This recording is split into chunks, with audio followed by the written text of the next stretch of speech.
말씀 보겠습니다. 먼저 사도행전으로 갑니다. 사도행전 18장. 오늘 사도행전을 빨리 마치고 2차 전도행을 마치는 게 아니죠. 지금 데살로니가 전서를 조금 들어갈 수 있을지 모르겠어요. 일단 18장. 일단 1절부터 먼저 4절까지만 먼저 읽어봅시다.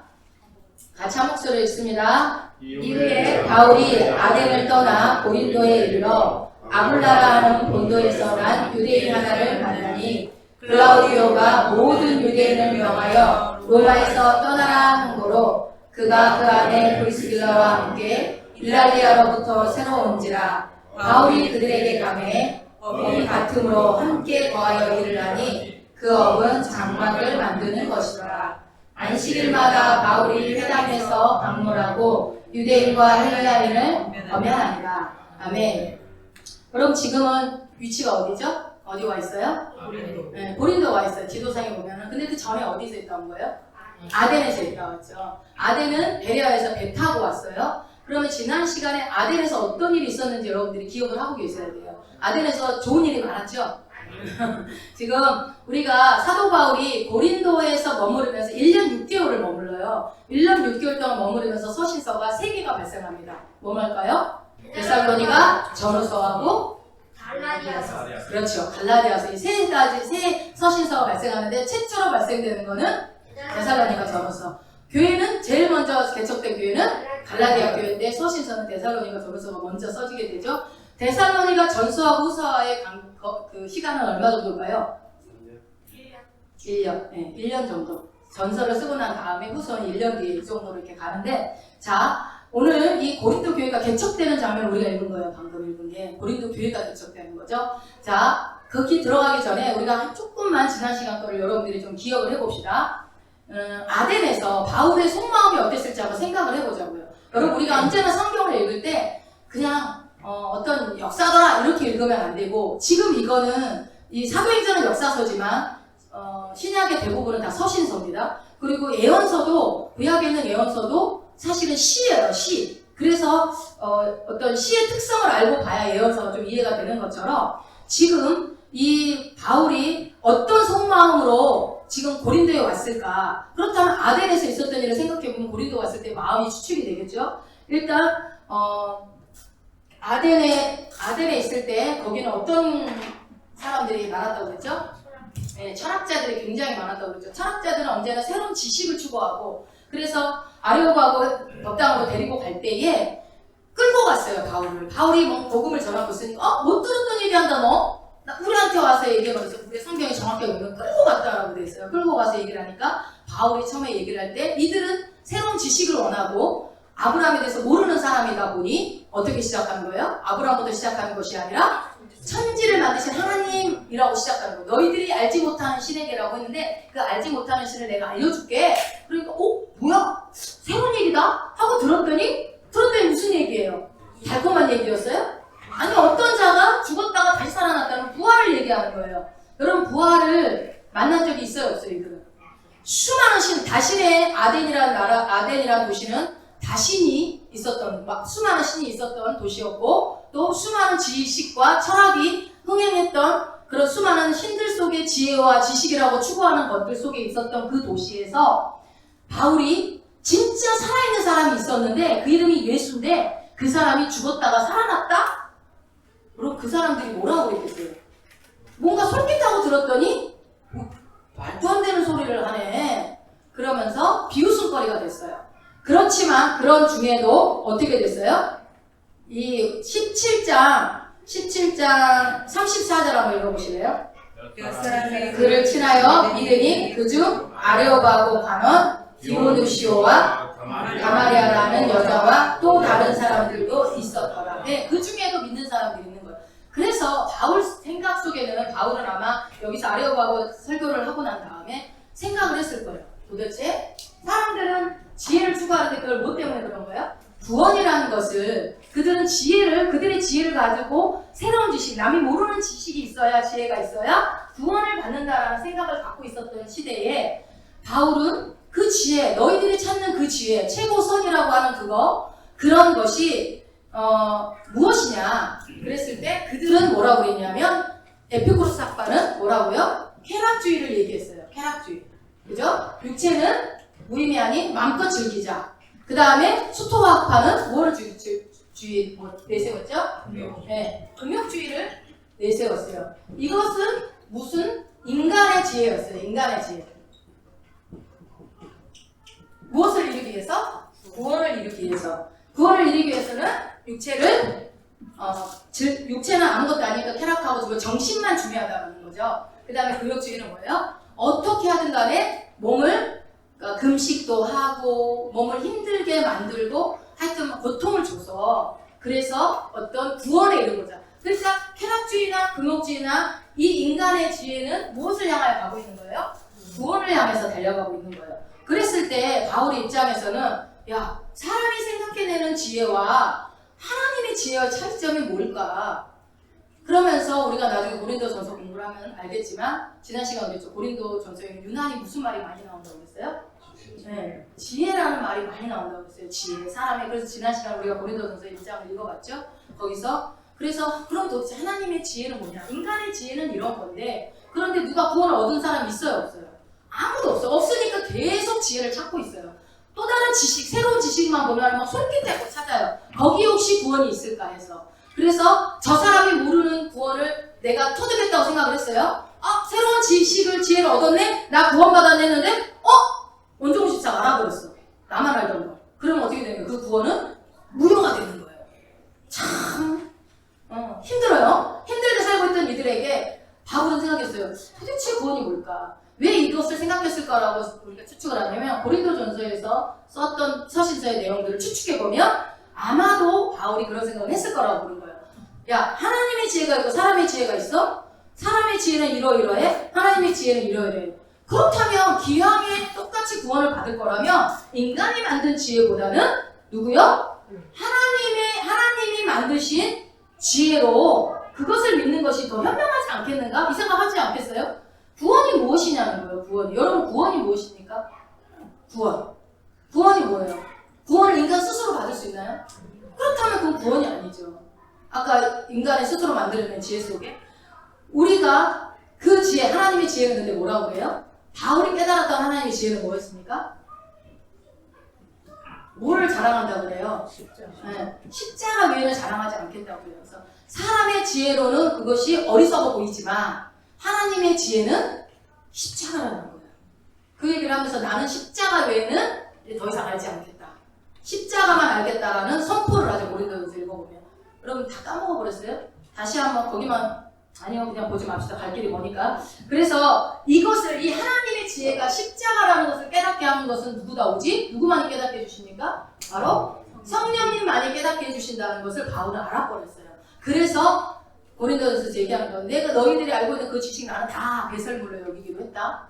그 학식이 헬라 문화에도 완전 출중했던 사람이거든요. 바울은. 그런데 그것을 나는 다 배설물로 여기고 딱 하나만 자랑하기로 했어. 딱 하나만 알기로 했어. 그것이 무엇이다? 예수 그리스도의 십자가. 하나님의 지혜. 사람이 보기에는 미련해 보이나 이 하나님의 지혜가 인간을 구원하는 지혜라는 것들을 바울은 깨달은 거죠. 그러면서 고린도전서를 볼 때 바울이 이것에 대한 묵상을 많이 했기 때문에 고린도전서에서 지혜에 대한 얘기를 하고 나중에 로마서에 가서는 정말 그 구원의 진주가 나오는 거예요. 그러니까 여러분 이게 바울의 서신서의 순서를 알아두면 바울의 성정이 조금씩 변화되는 것들도 보여지고 그리고 그 구원의 말씀에 대한 지혜들이 완성되어져 가는 것들을 또한 볼 수가 있어요. 그래서 구원이란 무엇인가라는 것들을 정리해가는 시간들을 가질 수 있었던 것이 이 아덴에서의 아레오보고 설교에서 비롯된 거예요. 그러니까 하나님은 우리는 바울이라서 대단해. 1차에서 3차에서 좋자. 와, 그 사람은 순교당했고 정말 똑똑한데도 장가도 안 가고 우리랑 다른 삶을 살았어 라고 결과론적으로는 알고 있지만 이 사람이 자기의 생명을 내놓기까지 그렇게 복음을 전하는 사람이 되기까지 그 시간이 하루아침에 된 게 아니라는 거예요. 여기서 우리에게 소망이 있는 거 아니겠습니까? 처음부터 바울이 아니었잖아요. 처음에 뭐였어요? 사울이었잖아요. 사울. 오히려 예수 믿는 사람을 잡아다 죽이고 가정을 파탄내고 가정을 죽여서 온 가정을 거지 만들어 버렸던 정말 죽여도 그 자리에서 죽여도 정말 아무 이상이 없는 그런 나쁜 인간이었어요. 그런데 그 사람이 부활하신 예수를 만나자 그의 인생은 완전히 180도 바뀌어버리는 인생이 되죠. 예수에 오히려 내 목숨을 내놔버리는, 예수를 믿는 사람들을 죽였던 그가 이제는 예수께 내 목숨을 내놓는 그런 사람으로 변화된 것이 그 복음의 능력, 그것을 바울 통해서 볼 때에 나는 바울처럼 살 수 없어가 아니라 그렇게 만드신 분이 성령 하나님, 그 하나님의 예수의 영이 하신 일이라면 나를 통해서도, 내 인생을 통해서도 바울과 같은 삶을 살게 하실 것이라는 우리가 기대감을 갖는 겁니다. 이것을 단지 오늘 말씀을 보면서 여러분 자꾸 지식적으로만 쌓는 것만 절대 멈추면 안 돼요. 언제나 그 말씀이 내 삶과 부딪혀야 돼요. 저 사람은 바울이니까 가능했어 라고 생각하시지 마시고 나도 바울처럼 살고 싶다, 나도 예수님처럼 살고 싶다라는 소망을 가지고 말씀을 들으셔야 된다는 겁니다. 자, 그래서 오늘 아가야 지방의 고린도 도시로 가게 되는데, 이 고린도라는 지역 얘기는 제가 여러 번 얘기했을 거예요. 여기도 마찬가지로 어마어마한 신들이 많은 도시였습니다. 여러분, 고린도 지역의 이 아가야라는 이 지방 자체가 어떤 도시입니까? 그리스. 헬라 문화가 충만했던 곳이고, 아가야 다 같은 말입니다. 그리스, 헬라, 아가야 다 같은 말인데, 여기서 누구를 만납니까? 두 부부를 만나잖아요. 누구를 만나요? 브리스길라와 아굴라를 만나요. 여러분, 이분들이 이제 나중에 같이 3차 때 같이 합류를 하죠. 자, 이 브리스길라와 아굴라는 고린도 교회를 개척할 때 같이 있었던 사람인 거예요. 자, 여러분, 어느 교회를 개척할 때 이 사람들과 있었고, 이 교회 개척할 때 누구, 이거 머릿속에 다 기억하고 계셔야 돼요. 계속 이제 반복할 테니까 기억해 두세요. 고린도 교회에는 디모데하고 실라가 있었어요, 없어요? 지금 여기는 없는 거예요. 고린도 교회는 누가 있어요? 브리스길라와 아굴라와 바울이 고린도 교회를 개척하는 거죠. 교회 개척하면 언제 건물 세우고 언제 아니요. 믿는 사람 있으면 그곳이 교회가 되는 거예요. 지금 그래서 드디어 고린도로 돌아와서 고린도의 이 아가야 지방이 수도예요. 아가야 지방의 수도가 뭐라고요? 고린도예요. 그러니까 바울은 의도적으로 큰 도시를 향해서 다니는 거죠. 그래서 갔는데 여러분 지금 2차 전도여행을 볼 때 여러분들이 머릿속에 기억해야 될 것은 바울이 2차 전도여행을 계획할 때 원래 유럽으로 올라가고 있었나요? 아니죠. 원래는 에베소로 가려고 했고 저 위에 본도 지방으로 가려고 했었는데 비두니아 지방으로 가려고 했었죠. 본도까지. 그런데 어떻게 됐어요? 누가 막았어요? 마귀가. 예수의 영이 막고 성령이 막아서 저기 드로아 지방에서 있을 때 성령이 마게도냐로 건너가라는 사인을 받고 환상을 보고 건너갔기 때문에 여러분 지금 바울의 머릿속에는 계획이 있어요, 없어요? 지금 아무 계획이 없어요. 성령이 지금 움직이는 것도 어떻게 움직이고 있어요? 계획해서 움직였어요? 계속 쫓기면서 움직여가고 있어요. 갔더니 말씀만 전하면 누가 쫓아와서? 유대인들이 쫓아와서 죽이려고 그러면 도망가고 그래갖고 에라하고 막 밑에까지 도망온 거예요. 지금 그러면 고린도 갈 때 여러분 그래서 왜 제가 이 얘기를 하냐면 고린도 교회를 개척하기 전에 누구를? 디모데와 실라를 어디다 두고요? 마게도냐 지방에 놓고 와요. 놓고 온다는 이유는 고린도에서 복음을 전하려고 했던 것이 아니라 아덴에서 물론 거기서 우리가 보면 그냥 두루 다니다가 전했다고 돼 있어요. 그러니까 원래는 계획이 없었던 거예요. 어떻게 했냐면 빨리 속히 오라고 하는 얘기를 전하라고 그렇게 얘기할 때 바울의 원래 계획은 뭐냐면 디모데하고 실라가 내려오면 얘기를 듣고 다시 어디로요? 데살로니가로 가려는 계획이었던 거예요. 왜 다시 가려고 그랬을까요? 너무 짧게 있다 왔잖아요. 제대로 복음을 못 전하고 왔으니까 다시 가려는 계획. 제가 왜 이 얘기를 하냐면 데살로니가 전서를 이해하기 위해서. 거기에서 이제 그런 얘기들이 나와요. 그러니까 가려고 했는데 가게 돼요, 못 가게 돼요? 내려오기는 해요. 나중에 이 데살로니가 전서를 쓰게 되는 배경이 실라와 디모데가 내려와서 얘기를 듣고 쓰게 되기 때문에 가려는 계획을 세웠지만 차마 갈 수 있는 상황이 안 된 거는 아마도 이 고린도 교회가 개척되었기 때문인 것 같아요. 이 고린도 교회는 많은 사람들이 믿게 됐어요. 바울이 대체적으로 오래 머물렀던 지역 중에 한 지역이 고린도 지역이에요. 제일 오래 머물렀던 지역은 어딜까요? 선교의 에베소 2년 6개월. 그리고 여기서는 2년 3개월인가? 여기서 1년 6개월을 머뭅니다. 고린도 지역에서. 그렇다면 1년 6개월을 머물렀다는 얘기는 뭘까요? 두 가지 의미가 있겠죠. 성도들이 많아지고 있어서 부흥이 되고 있으니까 떠날 수 없었을 것이고, 두 번째로 유대인들이 조금 아직 늦게 들이닥치지 않았나. 예, 추측을 할 수 있는 거죠. 그래서 여기는 어떤 거냐, 무역의 중심지였어요. 고린도는 해상, 교통, 무역의 중심지였기 때문에 사람들이 엄청 많고, 그리고 또 각종 민족의 우상들이 바글바글 되는 곳이었어요. 그런 지역에서, 그러니까 음란의, 그러니까 여기가 항구 도시이기 때문에 에베소와 마찬가지로 음란의 도시, 그 다음에 다신의 도시, 그리고 해상과 무역의 교통의 중심인 도시여서 모든 각 민족의 언어와 그 다음에 문화와 그런 우상들이 집결해 있었던 아주 복잡한 도시였어요. 여기에 왔는데, 여기가요, 여러분, 이 도시가 고대 우리가 경기 아시죠? 그 경기도 아주 흥행했던 도시가 고린도였어요. 그래서 이게 전형적인 로마 스타일의 그런 문화가 팽배했던 지역이 고린도입니다. 여기를 이제 아덴을 떠나서 고린도에 들어왔는데, 바울은 기쁨으로 오지 않았어요. 여러분 잘 생각해 보시라니까. 가정을 계속 쫓겨. 아니, 들어와서 환상 보고 들어오라고 그래서 마게도냐 갔으면 뭔가 잘 돼야 돼. 가자마자 빌립보 감옥에 가시잖아요.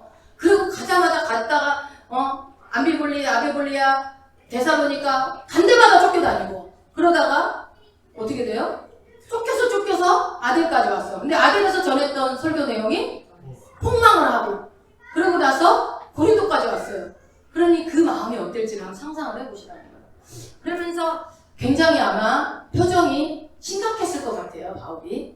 그리고 이 본인이 갈라디아 지방에 1차 전도여행 때 전도를 했던 그 지역을 한 번 더 돌아보고, 그리고 밑에 아시아를 연결해서 해서 갈라디아도 왔다 갔다 하면서 같이 돌보고 싶었을 것 같아요. 여러분 생각을 그렇지 않겠어요? 갈라디아 지방이 걱정될 거 아니에요. 아무리 한 번 갔다 왔어도. 그래서 에베소가 타겟이었단 말이에요. 같이 돌보려고. 그런데 성령이 못 가겠고, 느닷없이 내가 마게도냐에, 더군다나 고린도라는 이 우상의 도시에 서 있는 자기 자신을 봤을 때, 여러분 그럴 때 있죠. 어쩌다 보니 나 결혼해 있더라. 어쩌다 보니 내가 목사 돼 있더라. 제 얘기입니다. 어쩌다 보니 여기 서 있더라. 그런 거 있지 않아요? 어쩌다 보니 내 나이 60 됐더라. 어쩌다 보니 내 나이 50 됐더라. 그런 거 느끼죠? 물론 오전에 목사님 말처럼 모든 것이 다 은혜입니다라는 얘기를 물론 할 수 있지만, 지금 우리가 은혜인 게 맞는데, 돌아가라면 돌아가고 싶어요?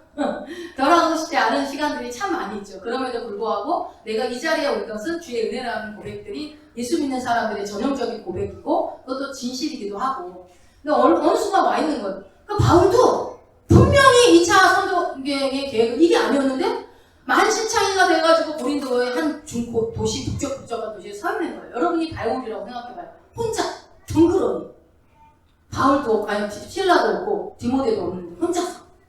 그때, 누구를 만나는 거예요? 브리스길라 아굴라를 만났을 때 얼마나 반가웠게요. 그죠? 엄청 반가워요. 근데, 봐봐, 유럽에 딱 있는데, 아마 배도 고팠을 것 같아. 우리 실제적으로 한번 접근해봅시다. 배도 고프고, 잠잘 곳 있어요, 없어요? 잠잘 곳도 없어요. 여러분, 복음은 예수가 가는 그 십자가 지는 삶은 주님이 가신 길 나 예수 닮기 원해요. 이런 찬양하는 거, 이 삶을 얘기하는 거예요, 여러분. 배고픈 삶, 복음과 함께 고난을 당하는 삶. 근데 우리는 어때요? 예수 닮기 원하니 예수님 주님 가신 길 나도 가리라 하는데 절대 안 움직이잖아요. 그러면서 돈을 주면 가리라, 성공시키면 가리라, 가사를 바꿔야 돼. 그렇게 되잖아, 우리가. 실제로 주님이 가라 할 때 주님은 명확하게 보여주지도 않고 바울처럼 이렇게 몰아가세요. 여러분 인생 내가 어쩌다 보니 여기 고린도에 서 있더라. 이 얘기가 뭐예요? 여러분 우리의 인생이 내가 마음으로 계획한다고 해서 다 그대로 되느냐고요. 마음대로 안 되잖아요. 어떻게 돼요? 뭐 돛없는 배가 흘러가듯이, 바람에 떠나러 가듯이, 와 도착해보니 이곳이요. 눈 떠보니 어떤 낯선 남자가 내 옆에 있더라. 뭐 이렇게 되는 거 아닙니까? 그런 인생 속에서 바울은 배도 고팠고 굉장히 지쳐있어요. 영육이 다 지쳐있는 상태였었어요. 그러다가 이제 생계가 걱정이 됐어요. 그러다가 생계를 먹고 살아야 되니까 바울이 갖고 있던 직업 뭐죠? 텐트 메이커. 텐트를 만드는 그 직업을 하려다가 만난 게 누구예요? 업이 같았던 브리스길라와 아굴라를 만난 거예요. 이게 누구의 계획이겠어요? 하나님의 계획이죠. 이 브리스길라와 아굴라는 굉장히 똑똑한 사람들이에요. 나중에 아볼로라는 사람을 이 사람이 가르쳐요. 이 부부가. 여러분 아볼로 성경 공부 막 이런 거 알죠? 아볼로가 구약의 능통자잖아요. 그래서 히브리서는 아볼로가 쓰지 않았을까라고 추측하기도 해요. 그 정도로 구약에 히브리서는 구약에 능통한 사람이 쓴 내용들이잖아요. 그래서 아볼로가 썼을 것이라는 그런 추측이 뭐 작자 미상이지만 가장 유력한 거가 아볼로입니다. 그 아볼로를 가리킨 사람이 누구라고요? 이 브리스길라와 아굴라 부부예요. 그러니 이 사람들이 바울한테 다니면서 엄청나게 많은 걸 또 배웠겠죠. 그래서 이 생계수단이 텐트백, 왜 여러분 텐트를 만드는 직업을 가졌냐면요. 당시에 우리 주일학교에서 제가 한번 설명을 드렸을 거예요. 당시에 교통수단이 주로 배였단 말이에요. 멀리 다니는 거는. 근데 배를 다닐 때 지금처럼 우리 그 막 선실 따로 있고 잠자는 거 따로 있고 막 그래갖고 막 숙박 잘 수 있는 것이 막 돼 있는 그 크루즈처럼 돼 있었을까요? 그렇지요. 배가 그냥 갑판이 있으면 귀족들이 노예를 데리고 다녀요. 그때 말씀드렸죠. 로마의 노예들이 엄청 많은 거예요. 노예들을 데리고 다니면서 아니면 혹은 그러니까 노예들이 뭐를 짊어지고요? 이 텐트를 짊어지고 따라가는 거예요. 주인이 갈 때. 그러면 어떻게 해요? 잠자야 될까요? 몇 날 며칠 가야 되니까. 그럴 때 어떻게 갑판 위에다가 텐트를 치는 거예요. 그래서 텐트 산업이 굉장히 돈을 버는 직업이었었어요. 그래서 바울이 텐트를 만들어서 팔으려고 하다가 같은 업을 가진 브리스길라 아굴라를 만나게 된 거죠. 그래서 그러니까 여러분 이게 이 유대인들이 디아스포라로 흩어져 있는 사람들이었잖아요. 이렇게 있었기 때문에 언제든지 어디로 흩어져도 먹고 살 수 있는 길을 만들기 위해서 유대인들이 그래서 똑똑해요. 그리고 그래서 기술도 뛰어나고 뭔가 다 하나씩 뛰어난 재주들을 갖고 있었어요. 그것도 하나님 은혜죠. 유대인들이 전 세계에 흩어져 있잖아요. 나중에 이제 뭐 우리가 보지 못했지만 구약과 신약의 중간사 기간 동안에 수많은 전쟁으로 인해서 전쟁의 하나의 그런 권력자들이 지배자들이 방법이 다 틀려요. 어떤 사람들은 잡아서 끌고 가서 자기 나라로 데리고 가는 사람이 있고 어떤 사람은 거기다가 총독을 둬서 그 사람들을 살게 하는 사람, 다스리게 하는 경우도 있고 어떤 사람은 가가지고 재물만 뺏어와서 곡물만 바치라고 하는 그런 제도로 놓기도 하고 그런 게 이제 뭐 바벨론, 페르시아를 막 이어서 헬라를 이어서 오면 그런 어떤 정복 전쟁 속에서 다양하게 하는데 나중에 이제 그런 알렉산더 우리가 잘 아는 그 알렉산더가 왔을 때 그렇게 하면서 어떻게 되냐면 막 끌고 막 섞어버려요. 그리고 그 바벨론 때도 막 섞어버려요. 그래서 사마리아 사람들이 뭐라고 해요? 개돼지라고 취급을 했던 이유가 북이스라엘인데 왜 개돼지라고 하지? 여러분 좀 궁금하잖아요. 똑같이 남유다 북이스라엘인데 왜 북이스라엘만 개돼지로 사마리아인들을 개돼지로 취급했을까? 왜 그러냐면 그 페르시아 정복 전쟁에서 막 섞어버려요. 너 일로 와. 저 위에다 갖다 놓고 일로 와. 그래가지고 민족이 섞입니다. 전쟁으로 인해서. 그래서 남유다에 비해서 북이스라엘은 혼혈족들이 많은 거예요. 그러니까 혼혈은 유다 민족들이 어떻게 보겠어요? 유대인들이. 개돼지로 보는 거예요. 너희들은 정통혈통이 아니야. 그래서 얘기했잖아요. 100% 유대인이 있다 없다. 그래서 저번에 얘기했잖아요. 나는 15%. 너 몇 프로? 5%? 5% 유대인? 나 15%. 그런 게 그래서 있는 거예요. 그러니까 역사적인 배경을 알면 이들의 유대인들이 그래서 유대인 그러면 아주 그냥 100%라고 할 수 있는 사람이 과연 있을까 싶어요. 만약에 80% 정도면 대단하게 보겠죠. 자기들 사이에서는. 근데 우리는 결코 그렇게 볼 필요가 없죠. 아무튼 그런 유대인들의 그런 문화 속에서 이 바울도 바울의 고향이 어디였죠? 길리기아 다소, 그죠? 길리기아 다소에서 그 염소 가죽으로 텐트를 만드던 것들을 그 당시 그러니까 길리기아 지방이 염소 가죽이 좀 많이 특산물로 나오는 지역이었기 때문에 되게 흔했대요 염소가. 그래서 아마 텐트 만드는 일을 바울이 배웠던 것 같아요. 그 특산물 때문에. 그러니까 뭐 제주도 같으면 뭐가 있겠어요?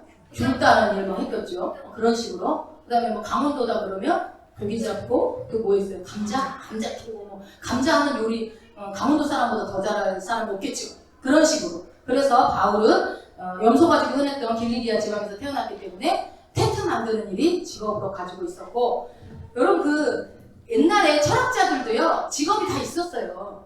다 있었어요. 말씀드렸잖아요. 키에르케고르 아시죠? 실존주의 철학의 대표적 키에르케고르. 어려우세요? 그냥 4시간에 들었으면 할 텐데. 이 사람이 덴마크 사람이거든요. 키에르케고르가. 이 사람은 안경 만드는 일 했어요. 안경 만드는 일. 아무튼 그래서 키에르케고르는 좀 알아두면 좋은데 왜 그러냐면 키에르케고르가 실존주의 철학자의 대표자인데 뭐라고 그랬냐면 이제 진짜 참된 나를 찾기 위해서는 반드시 신이 필요하다라는 얘기를 해서 어떤 우리의 이 신앙에 한 획을 그었던 사람이에요. 키에르케고르가.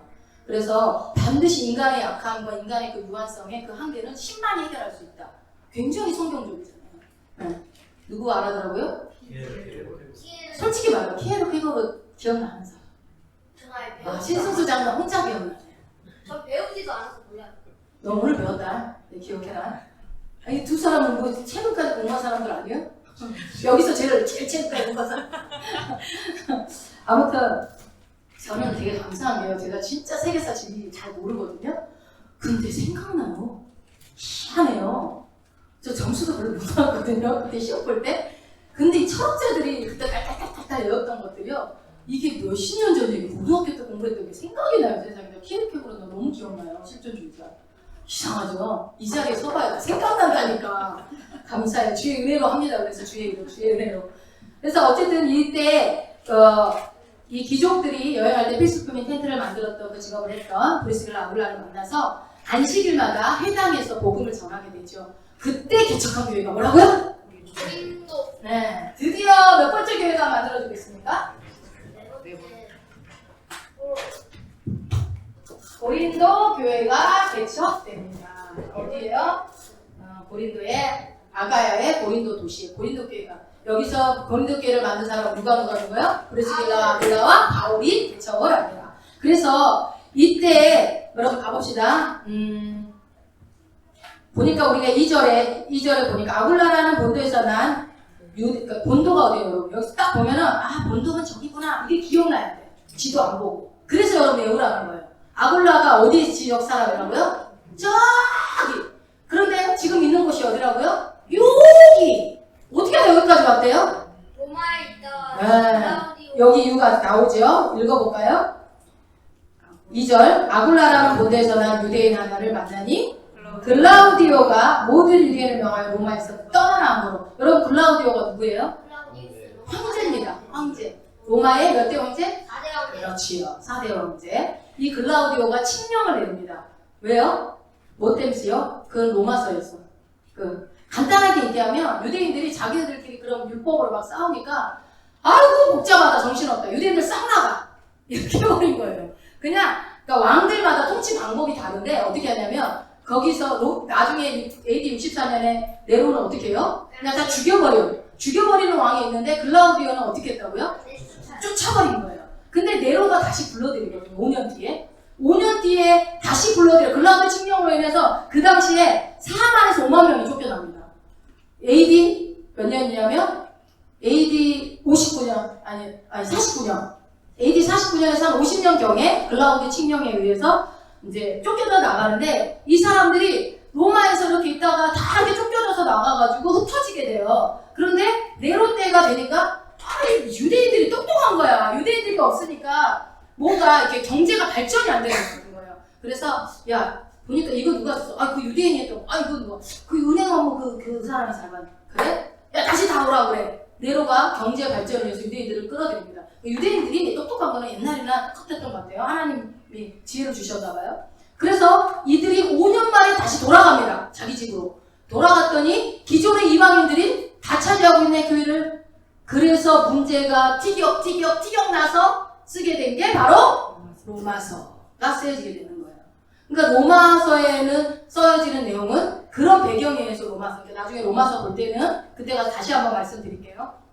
그때 어쨌든 글라우디오의 칙령에 의해서 이 두 사람이 쫓겨져서 오다가 어디서? 고린도에서 바울을 만나게 됩니다.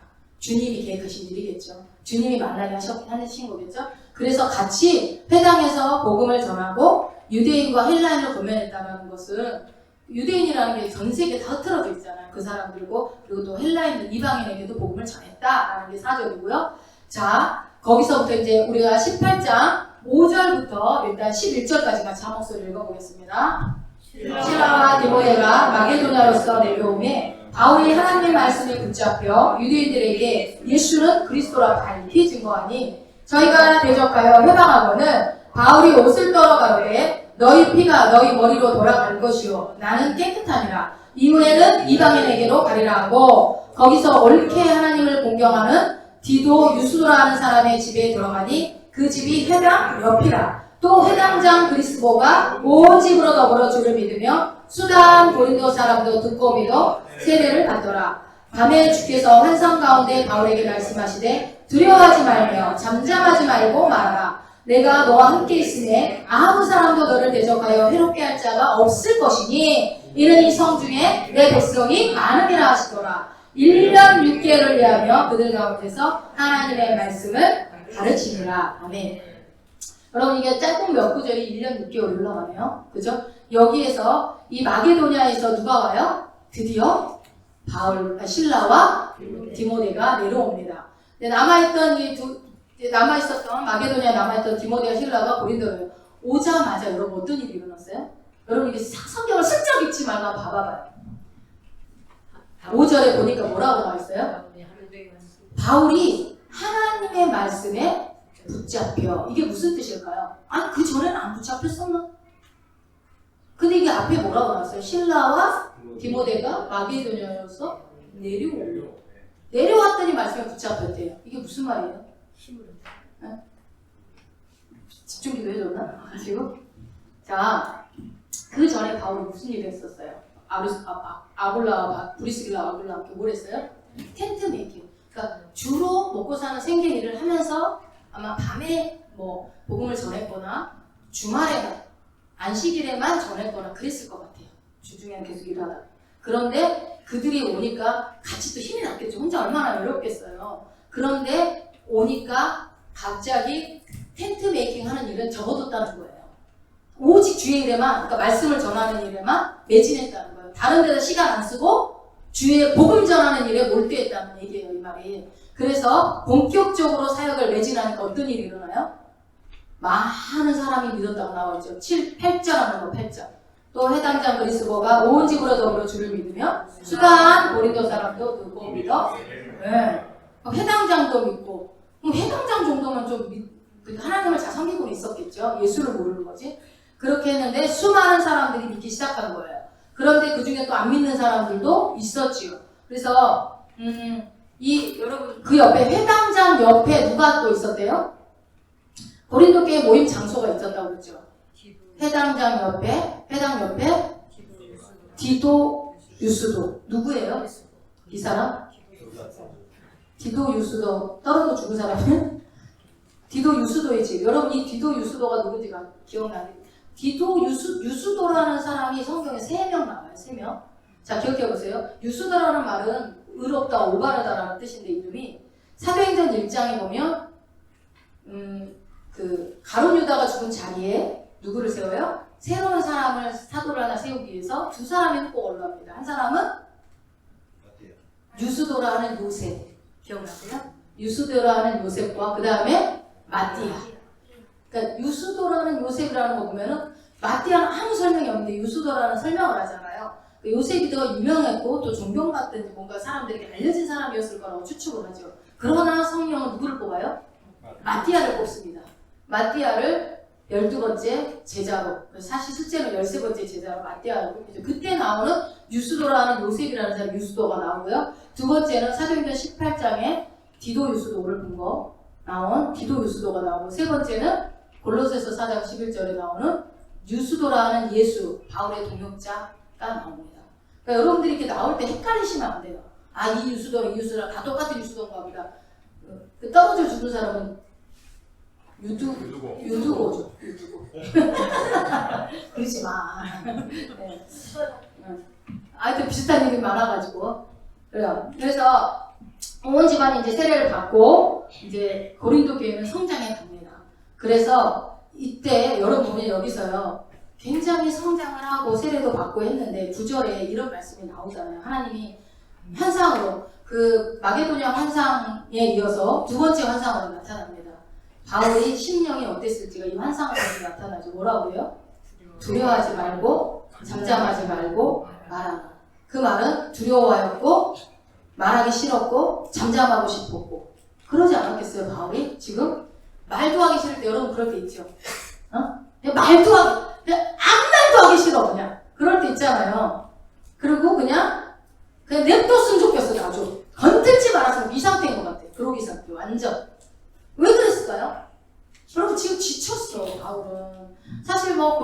우리가 부흥하기도 하고 막 디모데하고 신라가 내려와서 반가운 소식도 듣기도 했지만 육체적으로 굉장히 지쳐 있었고 또 이 아덴과 고린도라는 도시 특성상 영적 싸움이 굉장히 치열했던 것을 알 수 있어요. 그 귀신들이 득실거리는 이 도시 속에서 복음을 전할 때 보면 그 윗절에 나와 있잖아요. 보면은 6절 한번 읽어보세요. 6절. 저희가 대적하여 해방하거든. 바울이 옷을 떨어가는데 너희 피가 너희 머리로 돌아갈 것이요 나는 깨끗하니라. 이후에는 이방인에게 말해. 여러분 이 분위기가 어떨지 상상해봐요.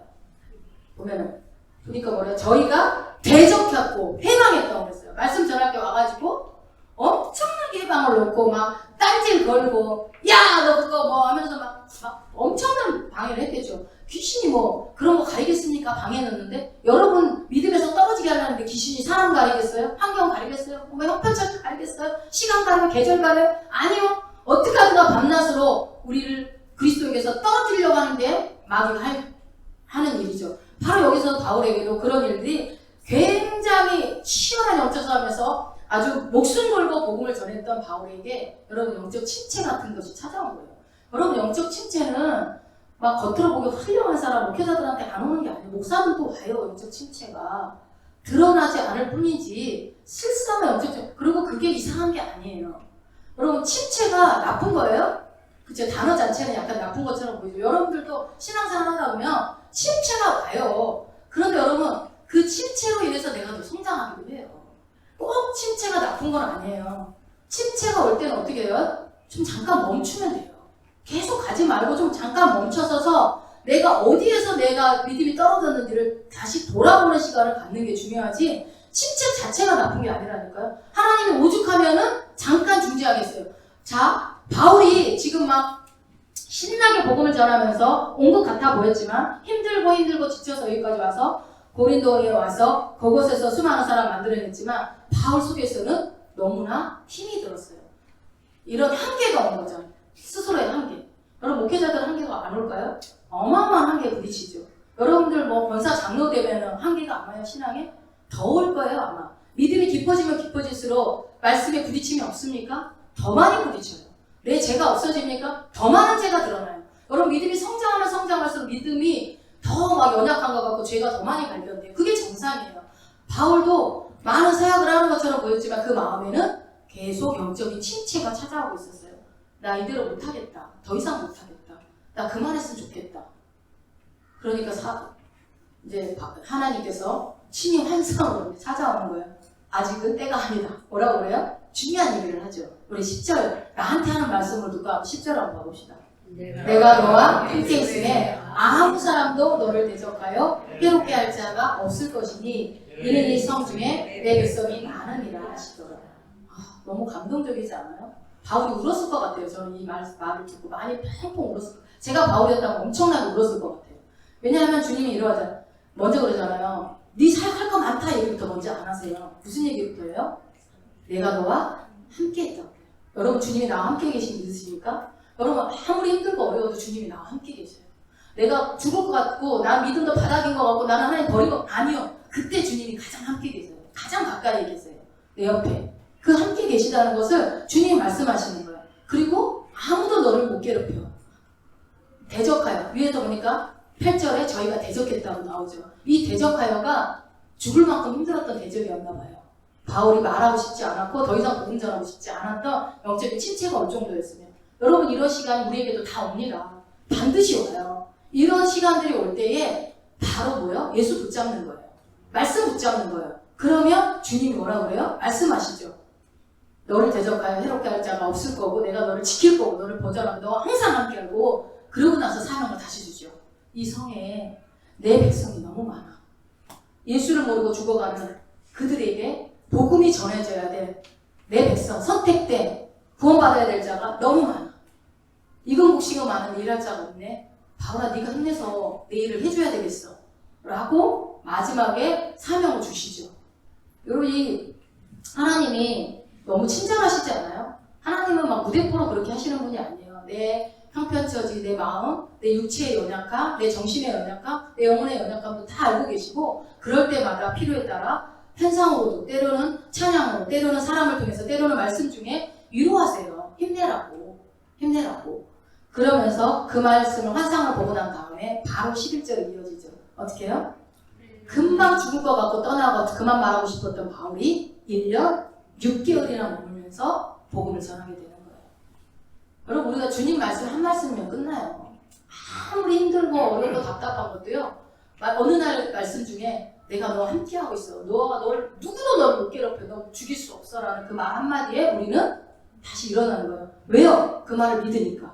네, 주님은 우리와 함께 계십니다. 여러분 인생 가운데 진짜 함께 계십니다. 여러분 근데 생각해보면 저도 그랬어요. 너무 뭔가 그 신앙생활을 하는데 열심히 한다고 하는데 너무 평온해. 아무 일도 없어. 그 이상한 거 아니에요?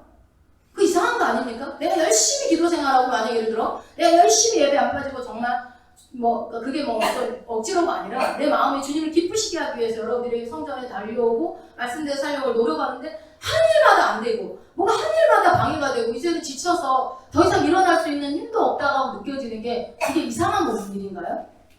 정상 아니에요 그게? 그게 정상이에요 여러분. 여러분 혹시 그렇다면 내가 잘 가고 있구나 생각하시면 돼요. 욥은 진짜 없었나요? 욥은 그렇게 훌륭한 인물이었지만 나중에 뒷부분에 가봐요. 뭐라고 나와요? 자기가 태어난 날을 저주하고 우리 엄마가 나를 죽였어야 된다고 그러고 막 본인의 태어난 자체를 막 비관하고 막 하잖아요.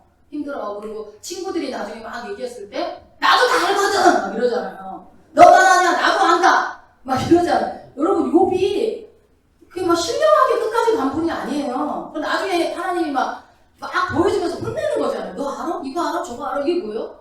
쥐뿔도 모르게 까불면서 이 소리 아니에요. 우리의 삶이 그래요. 하나님도 알고 있어요, 여러분. 그런데 중요한 것은 어때요? 여러분들이 기억하세요. 주님이 나와 함께 하세요.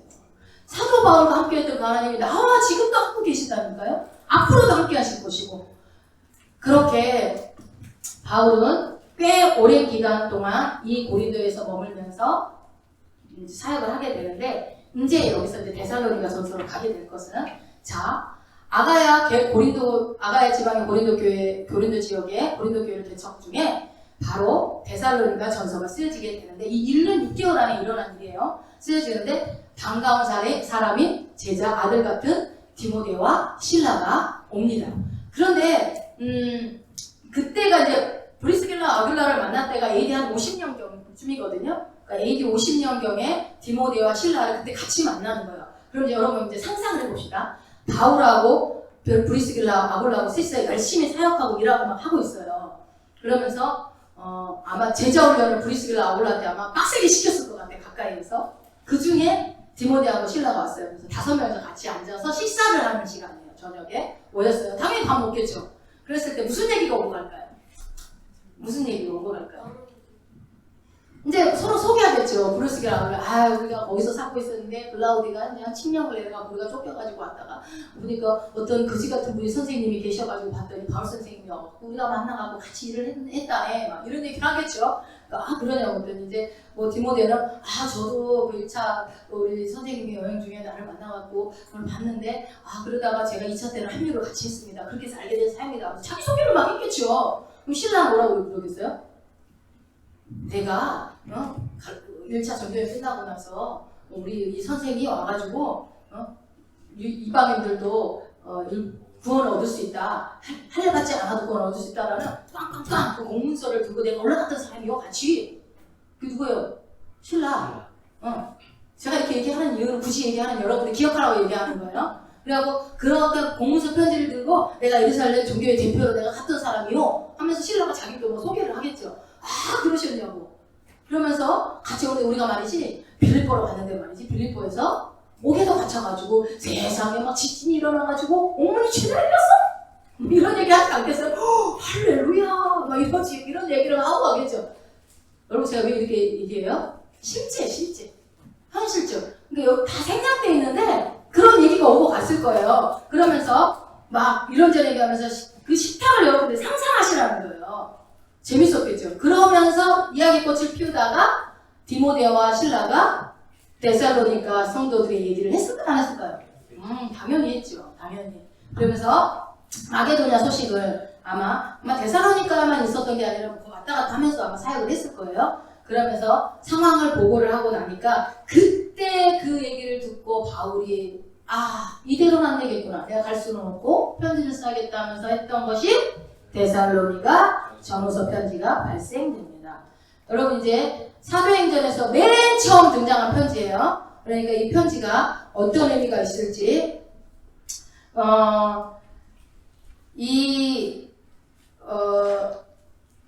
신약의 여러분 성경 중에 우리 신약 성경이 모두 몇 권이죠? 27권. 27권 중에 여러분 서신서는 모두 몇 권일까요? 진짜? 진짜? 다시 한번 잘 생각해보세요. 응? 13개는 바울이 쓴 게 13개죠. 여러분 우리 요한계시록도 하나의 뭐라고 그랬어요? 서신서라고도 했잖아요. 서신서만은 아니지만 예언서이기도 했지만 묵시록이기도 하고 그렇게 따지면 몇 개 정도 될 것 같아요? 복음서가 몇 개예요? 4개. 그러면 27개 중에 4개 빼면 몇 개예요? 23개죠. 사도행전 없어서 빼고 그 다음에 또 뭐 빼야 돼? 한 21권이 여러분 서신서예요. 그 중에 몇 권을 바울이 썼어요? 네. 그러니까 신약의 거의 대부분을 바울이 썼다고 봐도 무방하죠. 신약은 거의 편지라고 보시면 돼요. 이 말을 왜 하냐면 여러분 성경에서 데살로니가 전서는 다음 주에 할게요. 그냥 오늘은 그냥 마치고 이 편지를 그러니까 신약을 읽을 때는 여러분들이 남의 편지 훔쳐본다고 생각하시면 돼요. 편지를 볼 때 그러면은 편지는 누가 있다고요? 수신자가 있겠죠. 편지를 쓸 때는 반드시 어떤 목적이 있겠죠. 이유가 있겠죠. 그렇다면 여러분 바울의 편지 13권을 이해할 때는 가장 먼저 이해해야 될 것은 내가 편지의 수신자가 아니라 제 3자라는 사실을 기억하셔야 돼요. 복음서는 그냥 들으면 돼요. 보면 되는데 이 서신서는 내가 제 3자라는 생각을 기억을 하시고 수신원으로서 읽으면 안 돼요. 그러니까 내가 이 말씀을 이 말은 뭐냐면 여러분들이 예를 들어서 데살로니가 전서를 액면 그대로 글자 그대로 나한테 적용하면 된다 안 된다? 안 되는 거예요. 그러니까 고린도 전서 읽을 때 머리를 따지 마라 그러면은 머리 따면 어떻게 되는 거예요? 그럼 죄네?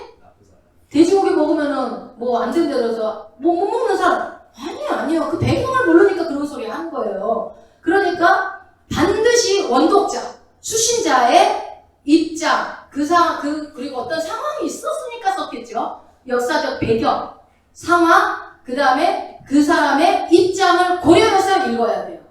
그렇지 않기 때문에 여러분 이단이 나오는 거예요. 그렇지 않기 때문에 엉뚱한 해석을 해서 성경을 이렇게 하죠, 여러분. 오늘 나에게 주신 말씀. 이렇게 하면 안 된다고요. 성경을 펼쳐지나, 이상한 말 보고서 나 죽으라는 얘기인가 보다. 이렇게 하고 죽으면 안 된다고요. 그게 어쨌든 우리가 신약을 구약도 마찬가지로 열왕기 왕하 누구라니 열왕기 하를 읽을 때는 열왕기 하만 읽으면은 이해가 안 돼요. 뒤에 우리가 소선지서들 있죠. 거기를 탁탁탁 하면서 읽어야 되는 거예요. 그럼 똑같아요. 사도행전을 읽을 때 계속 바울의 소선지서를 왔다 갔다 해야 되는 거예요. 왜 여러분 열왕기 하에서 소서지서가 탁탁탁 해야 되는지 여러분 기억나세요 혹시? 왜 그래요? 유난히 열왕기 하에서 서신서들을 그런 예언서들을 많이 보잖아요. 이유가 뭐예요? 그렇지요. 그때 여러분들이 잘 들었으면 나라가 망할 때는 선지자들이 많이 일어나는 거예요. 야, 근데 망한다! 빨리 정신 차려라! 대표적인 예레미야와 에스겔 막 나오는 게 바로 그거예요. 네. 근데 여러분 하나 재밌는 얘기는 하나 그냥 팁으로 얘기하자면 여러분 이사야서가 몇 장까지 있는지 아세요? 67장. 성경이 몇 권이에요? 우연일까요? 이유가 있죠. 이게 다 의도적인 거예요. 66장인 이유가 있어요. 그 속에 이사야서가 유난히 어떤 모든 신약과 구약을 다 예언이 나와 있는 어마어마한 책이잖아요. 그러니까 오늘 처음으로 알았다 66장인 거 하시는 분들 성경이 66권인 건 아시죠?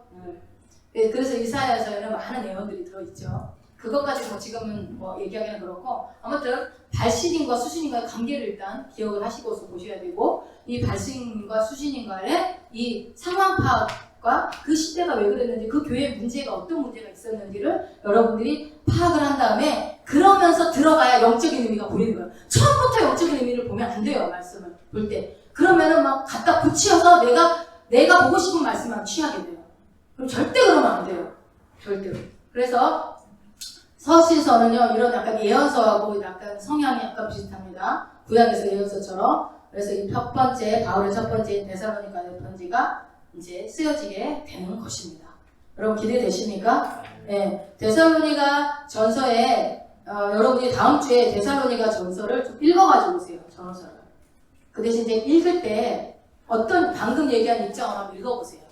수신자가 누군지, 교회에 어떤 문제가 있어서 문제가 읽다 보면 바울이 얘기한 것이 문제점에 대한 해결책을 얘기하는 거겠죠. 그러면 다음 주에 제가 박은호 목사 데살로니가 교회 문제가 뭐였지 한 가지만 얘기해보세요. 그러면 이거 문제가 있었던 것 같습니다. 라고 얘기를 할 수 있을 정도로 데살로니가 전서를 읽어오시면 됩니다. 그리고 해서 이 바울, 실라와 디모데가 전해준 내용을 기초로 해서 떠오르는 내용들을 썼던 것들을 기억하셔서 이 데살로니가 좀 힌트를 주면 데살로니가 교회는 지도자가 없었던 상황입니다. 그리고 바울이 새 안식일밖에 있지 않았었습니다. 그러면 어떤 내용일지 여러분들이 그리고 어떤 문제가 있어서 바울과 실라와 디모데가 무슨 얘기를 했을지 대충 보면 나옵니다. 다음 주에 와가지고 제가 얘기할 때 생전 처음 보는 내용처럼 쳐다보고 있으면 안 읽은 걸로 제가 간주하겠습니다. 아니면 방장님들이 성경 방장님들이 조금 조정을 좀 해주시면 좋을 것 같아요. 그래서 데살로니가 전서를 확실하게 읽고 오셔서 다음 주에 데살로니가 전서 들어가겠습니다.